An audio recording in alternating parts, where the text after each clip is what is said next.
정치톡톡 이혁근 기자와 함께하겠습니다. 어서 오십시오. 첫 번째 주제 보겠습니다. 돌아온 당대표실. 당대표실이요?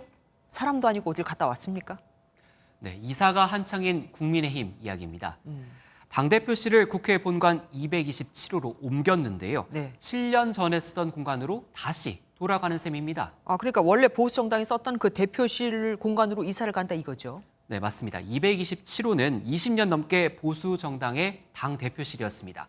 이회창 전 총리, 박근혜 전 대통령, 김무성 전 새누리당 대표 등이 보수 정당 대표 시절 모두 이 공간을 사용했죠. 하지만 지난 2017년 변수가 생깁니다.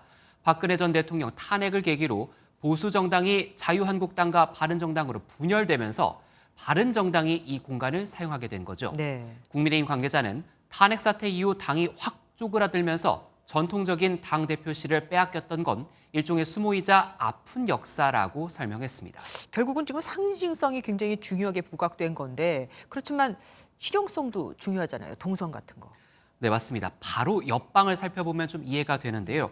바로 옆방 228호가 국민의힘 지도부가 쓰는 대회의실입니다. 227호와 228호는 안쪽에서 문으로 연결이 돼 있어서 김기현 대표가 대표실과 회의실을 오가는 동선이 줄어듭니다.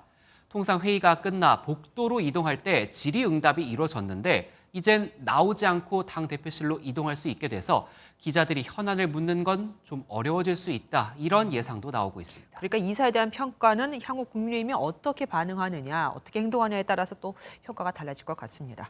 다음 주제 보겠습니다. 마약과의 전쟁. 심각합니다. 이 뭐 해법이 좀 나왔습니까? 네, 오늘 정부와 여당이 회의를 열었습니다. 네. 마약 단속 대책을 논의를 했는데요. 정치인은 이런 해결책을 제안했습니다. 서울 부산에 있는 마약 중독 재활센터의 권역별 확대를 검토하는 것으로 알고 있습니다만 좀 더 빠른 속도로 더 빨리 더 많이 확대할 필요가 있지 않을까 하는. 필요하다면 미국 DEA 같은 마약 범죄 전담기관 신설도 검토해야 합니다. 정부는 조직 개편을 언급했습니다. 검찰에서 마약 문제를 조금 더 중하게 보고 확실하게 컨트롤하기 위해서 대검의 마약 조직 범죄부를 조속히 복원 설치했습니다.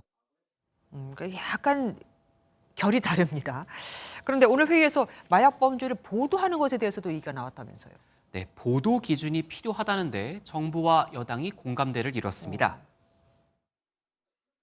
마약 범죄를 너무 자세히 이제 설명을 하면 그 자체가 모방 범죄를 야기할 수 있어요.